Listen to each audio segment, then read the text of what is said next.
wanted to welcome you all again to our third webinar in our College Readiness and Management for Adults series.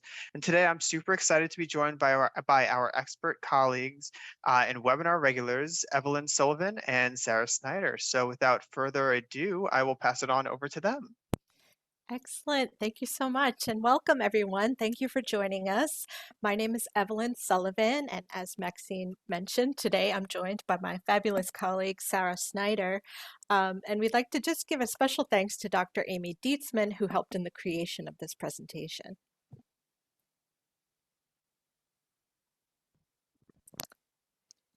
Just as a reminder, our series overview, we've talked about navigating the college decision, college admissions. Today we'll be talking about the college experience, and then coming up, we have life after college.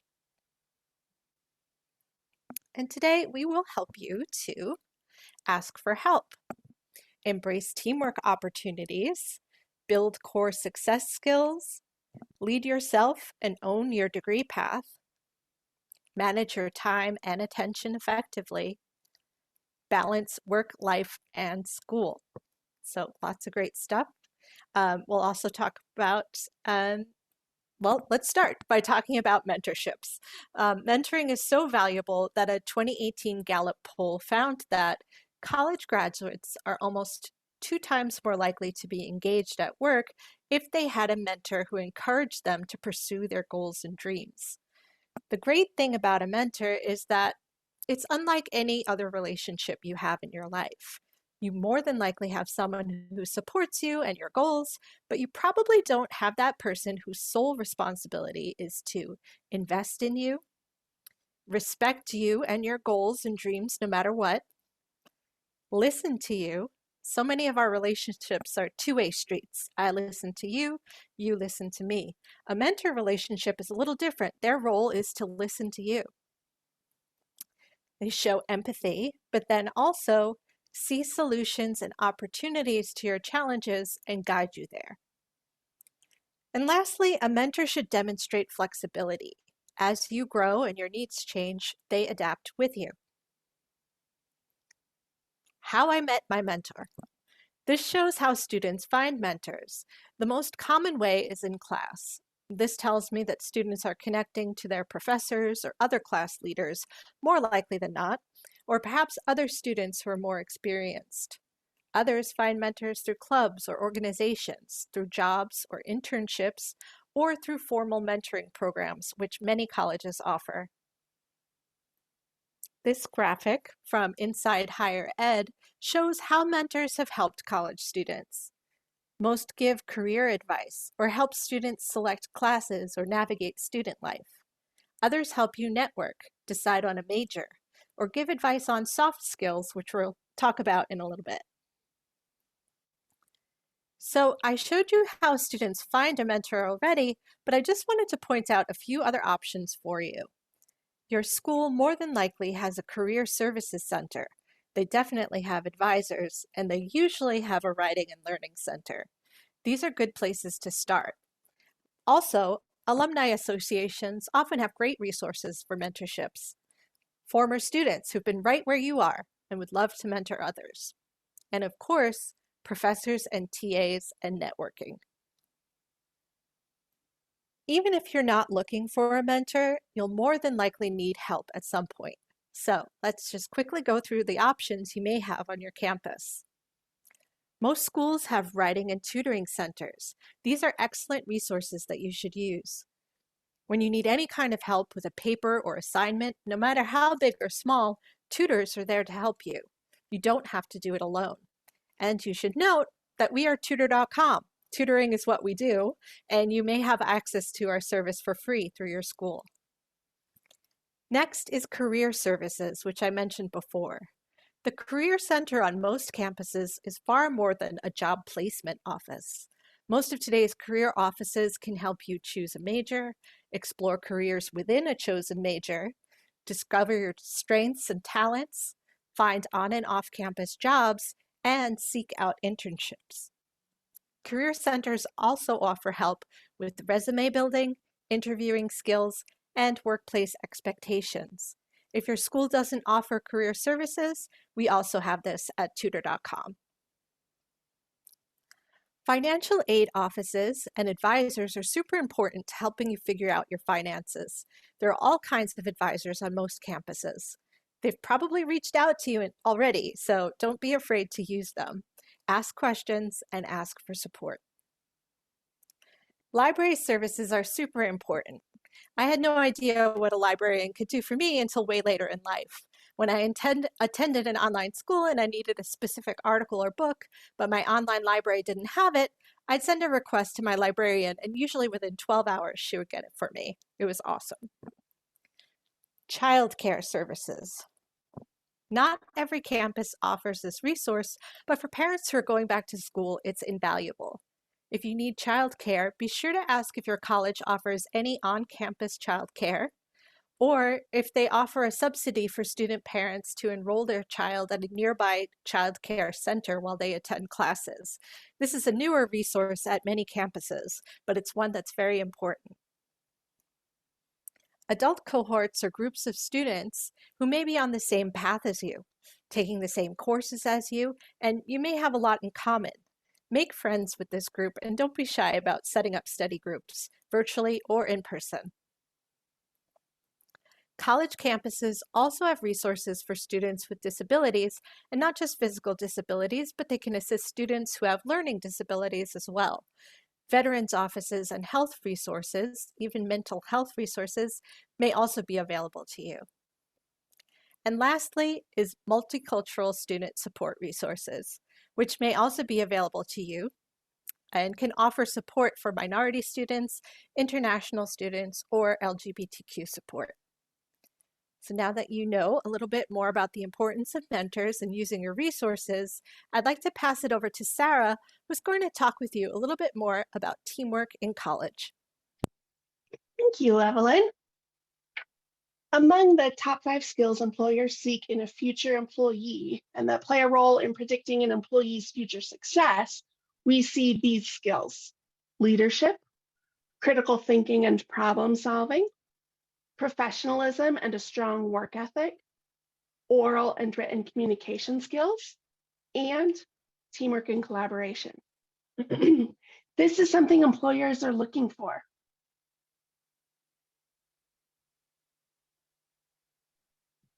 They want employees who are already skilled at working together, participating effectively in a team, collaborating effectively with other people from diverse backgrounds, considering new perspectives, and contributing to a community. Employers aren't looking for islands. But Sarah, you say, I don't like working with a team. I get it, I do. Let's look at some common objections to teamwork and then why we shouldn't let them stand in the way. You've probably thought or even said at least one of these things before. I can produce faster and better work alone than I can with a team. Working with a team is more frustrating than it's worth. What's the point? Teamwork is too slow and cumbersome to be worth the effort. I always end up doing all the work when I'm on a team, so I might as well just work alone. So-and-so always takes the lead and leads us in the wrong direction. While each of these may have a little merit in and of themselves, a look at the benefits of teamwork will show us that they probably shouldn't hold as much sway for us as we probably give them when compared to the positive side of the picture. So let's start by looking at some of the benefits of teamwork, particularly group projects or team collaborations in school. Teamwork encourages creative brainstorming as ideas you hear from others or they hear from you trigger new thoughts or innovations. It encourages appreciation for diverse perspective. Hearing things you didn't think of or experiencing problem solving in a way you hadn't thought of before is invaluable to growing your own contributions to teams as you process these new experiences and they influence your thought process. Teamwork encourages diverse relationship building because you will invariably be grouped with people who are not exactly like you. Healthy relationships are vital to the success of a group, so learning to build relationships with those who are different from you will make your group more successful. Teamwork grows confidence and self-esteem. Seeing yourself as part of the greater team, having your contributions considered, and taking part in the success of the group can make you a more confident student, employee, and person in general. And teamwork gives you a great opportunity to learn from others. By hearing varied perspectives, experiences, knowledge about a topic, you have the chance to develop your own views and knowledge with that input. But you promised teamwork and collaboration would help me enter a competitive workplace. I don't really see that here. Well, let's look at 4 more significant benefits to teamwork. Teamwork can grow your leadership skills as you take on or experience leadership in a group project setting.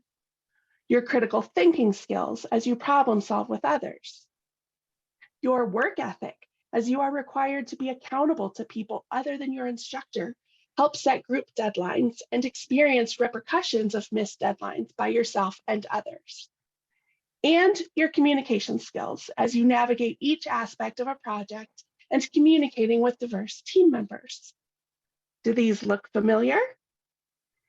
These are the other 4 pieces of our pie that showed us the top 5 things employers are looking for. Work done in teams, whether in school teams or work teams, helps to build all the other pieces of what will make you a more attractive candidate. You might be wondering if it's true in practice that employers are looking for someone with experience working in a team. One of my responsibilities here at Tutor.com is conducting interviews for new open positions at the corporate level. One of the things we ask in every interview is for the candidate to tell us about a time when they were on a team or collaborated with a team. It is broad and a little vague on purpose. We want to give candidates free rein to answer that question however they see fit. You might be surprised, though, just how many people struggle with their response to this question. We recently interviewed 11 people for a new opening on our team. Of those 11 people, only 1 person even remotely answered that question well. That applicant shared a little about the process of working as a team and a little about strategies employed. There wasn't much, but it was far better than the other 10. What the other 10 shared could all be boiled down to essentially saying, yeah, I was on a team once. Wow, that's really all they had to say. So I can tell you with certainty from the employer perspective that you will stand out among your competition if you can answer that question well, talking about strategies your team employed, brainstorming techniques you used, timeline management you handled, and so on. But to answer it well, you first need experience, and school is an excellent place to get it. In addition to embracing teamwork opportunities and allowing them to support the growth of your core success skills, like communication, leadership, critical thinking, and work ethic, self-leadership also plays a critical role in success. What is self-leadership? Self-leadership is about influencing ourselves, creating the self-motivation and self-direction we need to accomplish what we want to accomplish. Self-leadership means you accept complete responsibility for your results and outcomes. You don't blame other people. You don't make excuses. You say, I am responsible, I'm in control, I'm in charge of my own life. Mastering others is strength. Mastering yourself is true power. Lao Tzu, ancient Chinese philosopher, said, watch your thoughts. They become your words. Watch your words. They become your actions. Watch your actions. They become your habits. Watch your habits. They become your character. Watch your character. It becomes your destiny. At the heart of all of this is the idea of personal mastery. That is the core of self-leadership. So let's take a look at how this plays out in the college experience. Part of self-leadership is owning your own degree path. Take charge of your education in all respects, not just in where you go to school or which program you enter, but also in which classes you take, how many at a time, when in a day, what mode of instruction, what order. to the extent that those things are customizable in your chosen program. Academic counselors are a great resource for academic guidance and a great place to get your questions answered. But don't rely solely on someone else to tell you how to get from start to finish. Course catalogs are packed with information about degree requirements, what courses are required, how many electives you need, course pre and co-requisites, those courses you need to take before or at the same time as another course, and suggested course sequences, optional but recommended orders for taking a certain set of courses. If you have questions about what you read there, or you need to know which academic year's course catalog applies to you, the academic counselors are there to answer those kinds of questions. And then we have course schedules, typically posted a semester at a time in advance of registration deadlines. They contain information about instructional modes like classroom lecture, lab, fieldwork, online, hybrid, combo, days and times that the course is offered, often with multiple choices per semester, and specifics about which instructor is teaching each section.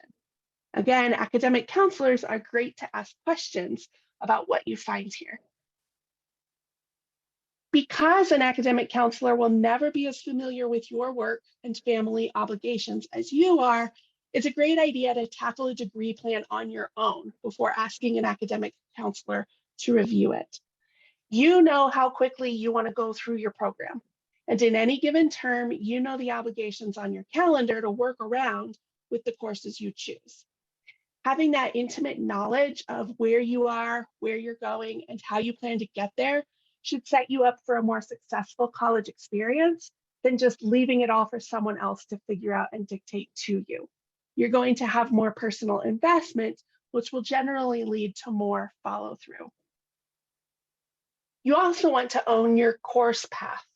What I mean by that is the path from start to finish of an individual course. Make a plan for how you're going to successfully complete college algebra, for example. Here are some tools that will help, especially if you start using them from the very first day of class. Academic planners. These come in a wide variety of styles, including digital forms. MyStudyLife.com is a free online academic planner. It helps with scheduling, task lists, and reminders, helping you keep your calendar organized. Study groups are a great way to network with peers and also compare notes. Revisiting your notes with peers can help you fill in blanks and reinforce what was taught in class. And even if you understand it all, every time you teach material to another person, you learn it that much better. So being the one in the group with the best grasp on the material has its benefits too. And if your instructor or a TA or other course supplemental instructor has made office hours available, take advantage from the first day. You might think that sounds crazy because you don't need help on the first day. But even if you don't have questions, go check it out during that first week. Being comfortable with where the room is, introducing yourself to the instructor or TA during that first week will make it tremendously more likely that you're going to take advantage of those office hours later in the semester when you really do need them. You won't have the stress of the unknown added to the stress of not understanding the material. Now I'm going to hand things back over to Evelyn to talk more about the practical side of managing your time effectively and balancing all your priorities well so you can be your most successful self through your college experience. Great, thank you so much, Sarah.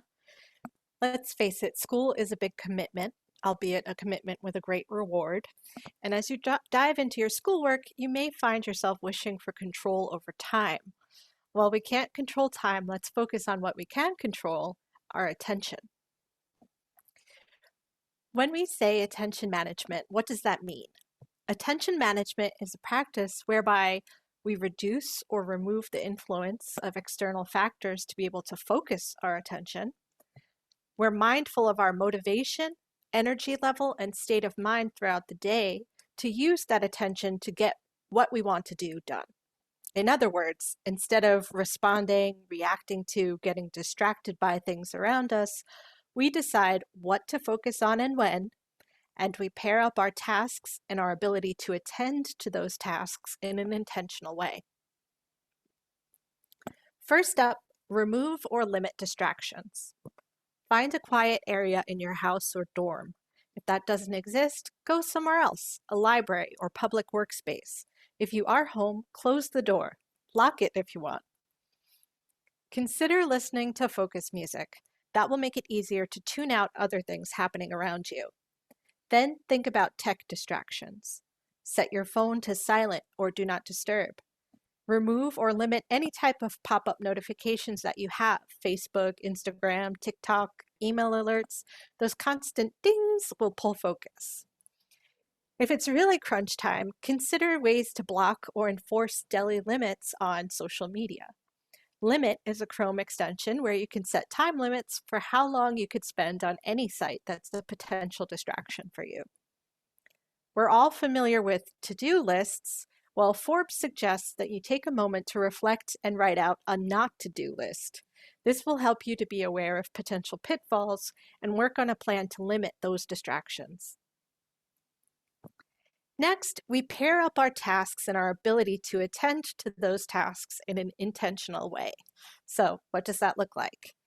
Motivation and energy low? That's when you do the easy or enjoyable items on your list. You don't need the extra help of motivation to get those things done. Maybe there's a design project that seems interesting to you, or an assignment that doesn't require too much reading, revision, or detective work. Well, this is a great time to get these done.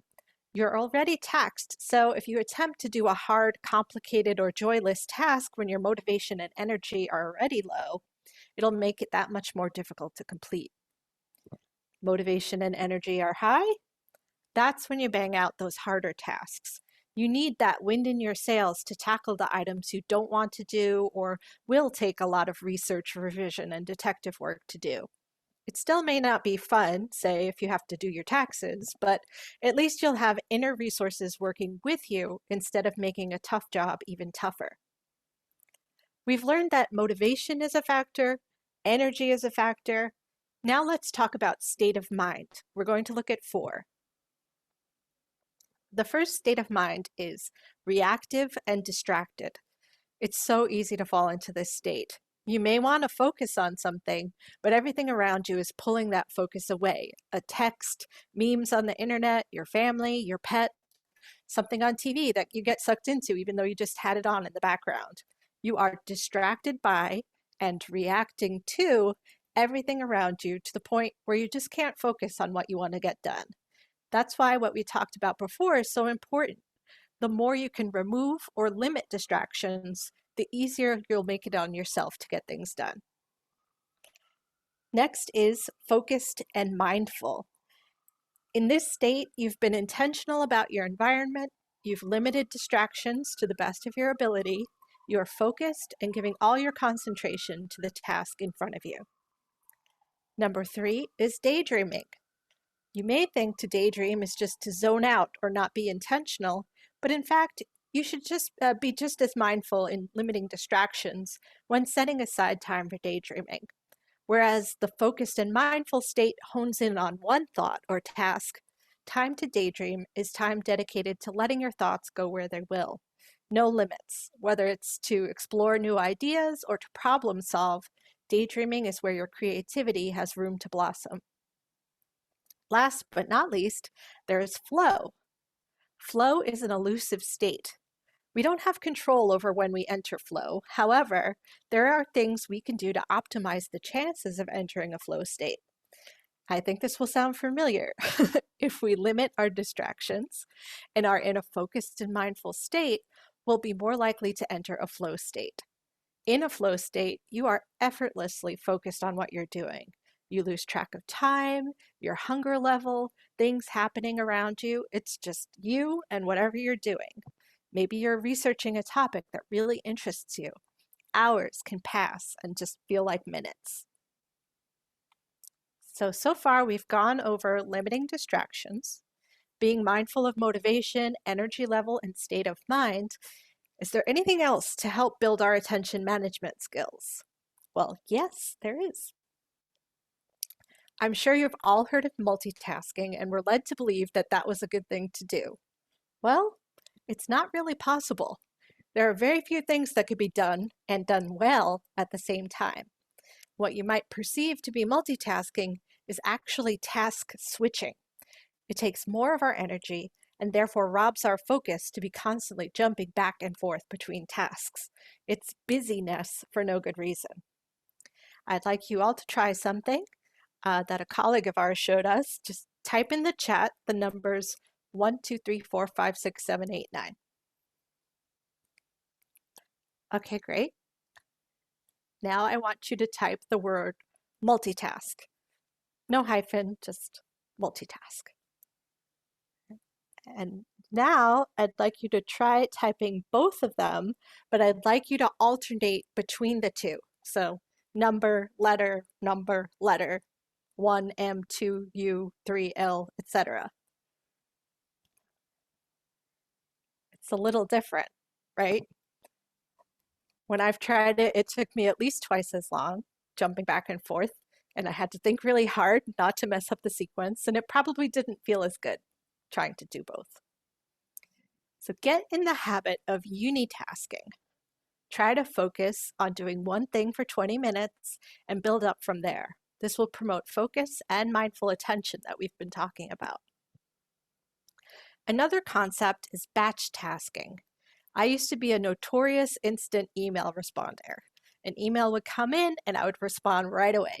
This not only pulled focus from other projects, but it took a lot of energy. I would switch from whatever I was working on to hurriedly respond, and it was almost a compulsion and kind of stressful. Now I intentionally schedule time that's set aside to answer a big batch of emails in one sitting. We're focused, we're intentional with our attention. Now let's talk strategy. I'd like to zoom in more on what day-to-day planning and prioritization can look like. I really like these recommendations from Minimalism Made Simple. And over the next few slides, we're going to talk about these 4 points. Let's dive in. Whether mapping out a larger goal or constructing your weekly or daily to-dos, you'll want to write it down. You can write your list in the morning or the night before, whatever you prefer. Muse.com has a great article on productivity in which they suggest breaking down every task into small steps and then scheduling everything by starting from the end of the day and working backwards. This means you'll know exactly what activity you'll do when from the moment you wake up. And it sounds like a lot, but it removes the time and energy spent making decisions, and that can be liberating and keep you on track. By removing decision making, we're likely to maintain our willpower to get things done. It takes energy to make a decision, right? And as we make decisions throughout the day, even decisions about things that don't really matter in the grand scheme of things, we have less and less energy. If not managed properly, we could burn out, and then our willpower will suffer. We'll go for what's easiest over what would be beneficial to us. We simply don't have the reserves to think about anything else anymore. Allow enough time for each activity. If you use an online calendar, plug in time for each task. Try 30 to 90-minute blocks that are labeled what you'll be working on. When you start your day, look at the calendar and make a call on your energy level. If you put something really detailed and creative in the morning, but you're not feeling sharp yet, take a more repetitive functional task and swap. Be flexible, notice how you're feeling and adjust. I find that by task blocking, it also helps to minimize distractions, and it's easier to single task or unitask. Attention management, right? Accept that priorities can change. Sometimes we get interrupted by a new project or life event that takes priority. This is natural and okay. You just shift what you can and know you can revisit the transplanted priorities later down the line. Priorities can also change because we want them to, and that's empowering. We've talked about being mindful about how we function at varying times of day. Well, what does that look like in your week?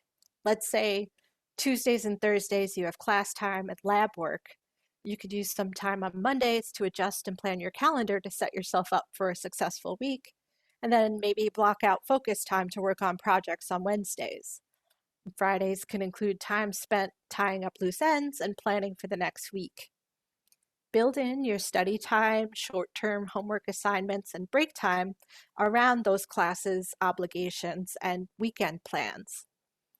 Lastly, recognize that prioritization will become a skill set. Give yourself permission to experiment and forgive yourself if things aren't perfect right away. Just try it and give it time, and one day you'll have a system down for setting priorities. Prioritize your schedule versus schedule your priorities. So prioritizing your schedule is great for that day-to-day mapping. You know what you want to accomplish, and you can manipulate your schedule accordingly. Schedule your priorities takes the long view. This can be done weekly or monthly. I like to plug in my priorities for the week first so they can maintain top focus. Then I could fit in time for those less important or less urgent tasks. We'll talk about balance in a little bit later, but I highly encourage you to prioritize time for yourself that is not school related, from breaks in your day to taking whole days off. Eat the frog. Please don't eat any actual frogs. Author Brian Tracy introduced a concept he calls eat the frog, inspired by a quote by Mark Twain. If the first thing you do in the morning is to eat the frog, then you can continue your day with the satisfaction of knowing that this is probably the worst thing that will happen to you all day. In terms of effective living, this means complete the hardest task first. You'll get it out of the way, you'll feel awesome that you did it, and now you have easier items left to complete. Habit stacking. I'd also like to talk about one of my favorite concepts discussed in James Clear's Atomic Habits, habit stacking. The idea is to take an existing sequence of habits that you already have and insert a new habit. So as Clear explains on his website, you may already have a morning routine that looks like this. Wake up, make my bed, take a shower. Let's say you want to develop the habit of reading more each night. You can expand your habit stack and try something like wake up, make my bed, place a book on my pillow, take a shower. Now when you climb into bed each night, a book will be sitting there waiting for you to enjoy. Create an emotional to-do list. This I found kind of funny. Entrepreneur Robin Scott suggests thinking about how the to-dos make you feel and categorizing them as such. For example, you can list a task like writing your paper under massive relief, or file it under I've got this when you have a great study session. Last but not least, it's important to remember your life is not a list of tasks to accomplish, and certainly not about working so hard you burn out. You have to treat yourself as a priority, and that means creating support and balance for yourself to not only work towards your degree, but to have a life. Think about where you can buy time. What can you delegate or outsource? I couldn't tell you the last time I did my own laundry. If I had a washer dryer in my apartment, I'd do it myself, but I don't. So for me, it's worth the extra 10 bucks or whatever not to have to sit in the laundromat for 2 hours and fold everything and come home. It could be the same for you and grocery delivery or meal kits. It's not all about to-dos. Go outside. I'm still working on this. I live in New York City where everything could come to me. I work in my apartment. I live with my boyfriend and our 4 cats. It's really cozy here. I don't need to leave the apartment, but I'm scheduling time to do so because going outside improves concentration, creativity. It provides a dose of vitamin D, which is crucial for a healthy immune system, your cells, your bones, and reducing inflammation. And according to HuffPost, research published in the Journal of Aging shows that getting outside on a daily basis may help older people stay healthy and functioning longer. People who spent time outside every day at age 70 had fewer health complaints at age 77 than those who did not go outside every day. Exercise your body. Walking is great. It's free, it's easy. You can also stretch or try a sport, try a dance class.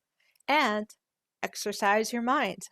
Take some time each week to learn something, even if it's just a few minutes a day. Read or learn a new language or do puzzles. I'm a big fan of Duolingo, which is a fun app to learn languages. Socialize. Reach out to a friend for coffee. Have a regular standing coffee chat, even virtual. Volunteer or help organize something for your community. An evening routine can help wrap up the day, set you up for restful sleep, and even take some prep work and decision making out of your tomorrow. Lay out what you'll wear. That's one less decision you'll have to make in the morning. There are quick and easy breakfasts you could prep beforehand. Overnight oats, chia seed pudding, egg muffins, breakfast bars. Pinterest is a great resource for meal prep ideas for breakfast and lunch. Write down your to-dos or any important reminders for tomorrow. The idea being, if you get it out of your head and onto paper or, tapped into your phone, it's not swirling around in your mind, keeping you awake. Consider journaling if you really have a lot you'd like to clear out of your head. If you're not journaling, or let's say you use a planner, review, refresh, and assess your goals. And while you're at it, why not celebrate the day's successes and write those down? If you want to practice gratitude, you could jot down or say something you're grateful for. And lastly, it's important to wind down. What will help you relax? Is it reading a book, a cup of sleepy time tea, listening to a bedtime playlist or meditation, doing some relaxing yoga poses in bed? Whatever your routine, aim to go to bed at the same time each night, allowing for 7 to 8 hours of sleep.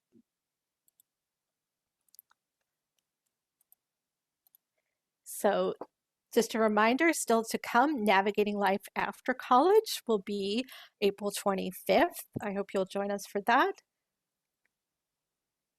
These were some of the references in today's presentation. And with that, I'm going to kick it back to Maxine for any questions. Thank you so much. Now, before we do get to questions, which again, if anybody has any questions or wants anything reviewed or wants to learn a little bit more, please feel free to drop those into the question box and we will get to those in just a moment or so.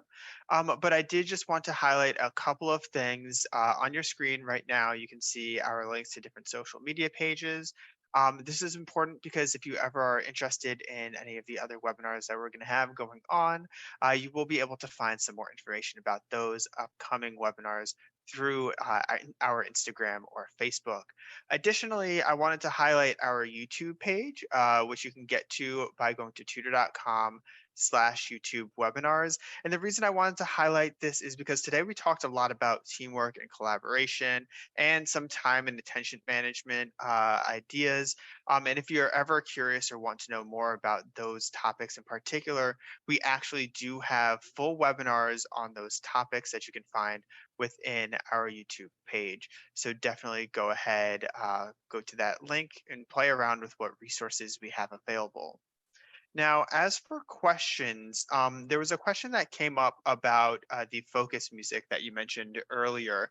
Would you be able to kind of highlight what types of music might act the best as focus music? Sure. You could literally type focus music for studying or like study music into YouTube, and so many playlists will come up. It's usually, if you like classical music, that's, historically proven to help, focus and study time. But also there's kind of soft electronic music. They go by different genre names, but that's usually what the YouTube selections are. Um, yeah, that would be my recommendation. Yeah, and just to add, I know for me personally, when it comes to working, anything with the lyrics is a no-go because Hmm. instantly it will become much harder to actually write an email or start working on specific tasks if I'm listening to lyrics. Um, there was a question that came in asking about any strategies tailored to adult students who are working to balance school, work, and kids.